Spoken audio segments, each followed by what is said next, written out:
बड़े listing gain के लिए अप्लाई करें, ये सीधी सीधी राय है बीएलएस ई सर्विसेज आईपीओ के लिए। क्योंकि इसमें आईपीओ में जिस तरह से आईपीओ की प्राइसिंग है, साइज है, कंपनी का मार्केट कैप है और जिस तरह का बिजनेस है, उसको देखकर लगता है कि एक बड़ा लिस्टिंग गेन बन सकता है। आजकल बड़े लिस्टिंग गेन बनना थोड़ी सी रेयर चीज़ है, लेकिन इस आईपीओ में संभावना दिखती है। क्यों दिखती है वो मैं बताता हूँ आपको। मैनेजमेंट एक्सपीरियंस है, बहुत बढ़िया मैनेजमेंट है जिनको ये बिजनेस आता है और काफ़ी लंबे समय से आता है। प्रोमोटर्स बीएलएस इंटरनेशनल है जो ऑलरेडी ई गवर्नेंस का टाइम और वीज़ा पासपोर्ट टाइप की सर्विसेज में और गवर्नमेंट के अलग अलग देशों की सरकारों के साथ काम करने का जो अनुभव है प्रोमोटर का, वो इस बिजनेस में भी काम आएगा।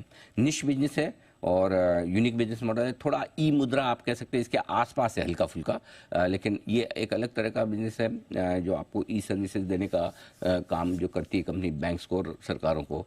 तो मुझे लगता है कि वो ज़्यादा लोग इस फील्ड में है नहीं और बहुत जल्दी से आने वाले भी नहीं है। ग्रोथ ट्रैक रिकॉर्ड बहुत स्ट्रॉन्ग रहा है, भले कंपनी की हिस्ट्री 5-6 साल की है। 2018 से ढंग से काम शुरू किया था, 2016 में कंपनी बनी थी, लेकिन उसके बावजूद लगातार एक्विजिशंस करते रहे, अपनी साइज बनाते रहे।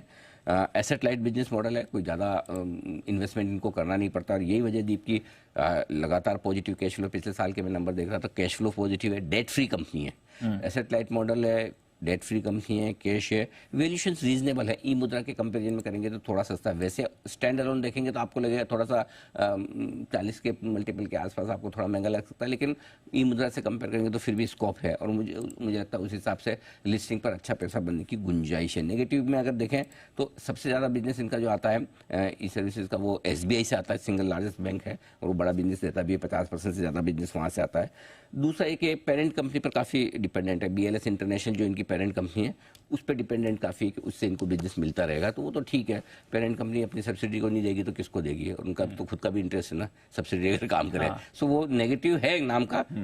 सो मुझे लगता है अच्छे बड़े लिस्टिंग गेन के लिए बीएलएस इंटरनेशनल, माफ कीजिए, बीएलएस की सर्विसेज में ऐसा लगाना चाहिए, बिल्कुल लगाना चाहिए। ओके, लॉन्ग टर्म का जहां तक सवाल है, हम देखेंगे लिस्टिंग कितनी ऊपर होती है, उस हिसाब से फिर आगे देखेंगे। ठीक है, चलिए।